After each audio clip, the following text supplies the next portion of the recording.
내가 이 사람보다 뒤처져 있다라는 거는 본인이 이 사람보다는 뭔가가 조금 노력의 부재가 되었지 않았나 보는 거거든요. 27세가 되면 어차피 나의 사주로 가기 때문에 조상의 업식이 되었든 뭐가 되었든 이렇게 가야 됩니다.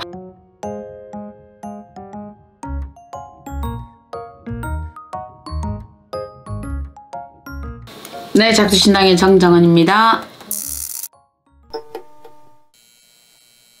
만약에 본인이 지금 말씀하시는 것처럼 똑같은 사주를 가지고 있다. 그러면 이게 여자분과 남자분일 수도 있을 거 아니에요. 예를 들어서 쌍둥이가 아니니까. 그러면 나와 똑같은 여자가 있고 나와 똑같은 남자가 있다는 거거든요. 그럼 여기서 일단 음양이 갈라졌잖아요.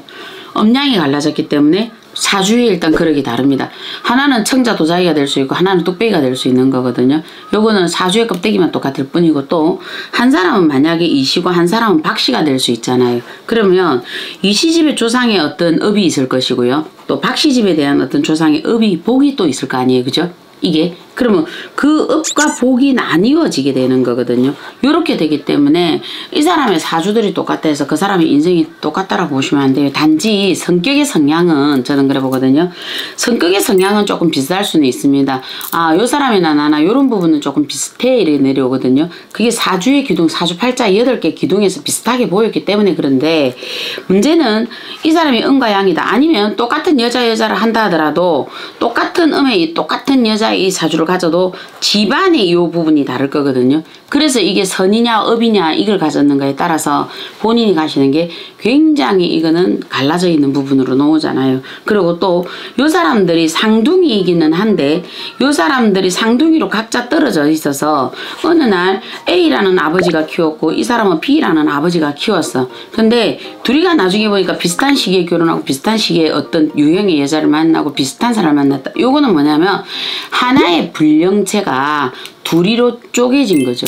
이 사람들은요. 상둥이도 사주가 다르거든요. 큰애는 공부를 잘하는데 잘애는 공부를 못하고 큰애는 노는 걸 좋아하는데 둘째는 공부를 좋아하고 또 이렇게 되는 경우가 있듯이 근데 유독 요렇게 똑같은 경우가 들어온다라는 거는 뭐냐면 각자 다른 부모가 키웠는데도 불구하고 요 사람이 이 기질을 가졌다라는 거는 이거는 요거는 하나의 불령체에서 두 개가 쪼개졌기 때문에 요 사람들은 멀리 있어도 같은 기운을 끌어당기는 거거든요.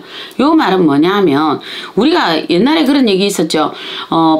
누구더라 박정희 대통령 닮았던 분이라든가 그분이 있는데 그분과 닮은 사람이 두 사람이 있었는데 이 두 사람들은 힘들게 살고 요 사람들은 또 이렇게 살고 요렇게 갈라지는 경우도 있거든요. 그 요거는 뭐냐면 껍데기는 닮았을 뿐이지 불령체는 다르거든요. 근데 똑같이 사는 사람도 또 나왔어요. 근데 비슷하게 나왔거든요. 요거는요. 이거는 뭐냐면 하나에 쪼개져서 이 사람의 불령체가 하나 둘 세 개로 나뉘어진 경우 이렇게 보시면 됩니다. 그래서 실에서 보시는 거는 이 사람이 가지고 있는 같은 사주라고 해서 이거는 달라 이거는 다르다 무조건 다르다 이러거든요. 이게 어찌됐든 같은 여자라 하더라도 이 사람이 가지고 있는 설령 우리가 명리라는 단계에서 이 사람에게 관상을 보든 이 사람의 기운을 볼 때가 있잖아요. 이 사람의 음성이 다르고 이 여자의 음성이 다를 거거든요. 똑같은 사주의 여자분이라 할지라도 그러면 요 여자분에게서 나오는 이게 다르기 때문에 명리에서도 이 사주가 비슷할 수는 있으나 다르게 구분지어 갈 수는 있다 이렇게 보시는 거거든요. 우리가 어느 사주팔자를 갖고 들어오는 거는 그렇습니다. 단지 나와 유사한 어떤 사람이 이런 사주를 가지고 잘 먹고 잘 산다면 나도 잘 살 확률은 반드시 있다라고 보셔야 돼요. 왜? 하나의 똑같은 별에서 우리가 왔다라고 보면 돼요. 금성수성 뭐 이렇게 얘기하듯이 그죠? 그럼 똑같은 재료에서 온 거예요. 똑같이 이 사람한테 쉽게 보면 너도 배추 한 단, 고춧가루 한 근 이런 식으로 똑같은 재료를 준 거예요. 단지 내가 이 사람보다 조금 뒤처져 있다라는 거는 본인이 이 사람보다는 뭔가가 조금 노력의 부재가 되었지 않았나 보는 거거든요. 그 중에 내가 이 집에 이시 집에 태어나고 박씨 집에는 태어났지만 업과 복은 다르지만 그 다음부터 27세가 넘어가면서부터는 나는 나의 사주로 살아가는 거거든요. 부모의 어떤 사주를 당기는 거는 우리가 25세, 27세가 되면 끊어져요. 이때부터는. 그러면 내가 70% 나의 사주를 살고 30%는 부모의 기운으로 살아가기 때문에 부모는 구질구질 가난했는데 이 애는 성공할 때가 있죠. 요거는 뭐냐면 얘의 사주가 이제 발복한다는 거예요. 그래서 요때부터 얘가 뭐라 그래? 아, 내 사주가 좋았어. 요겁니다.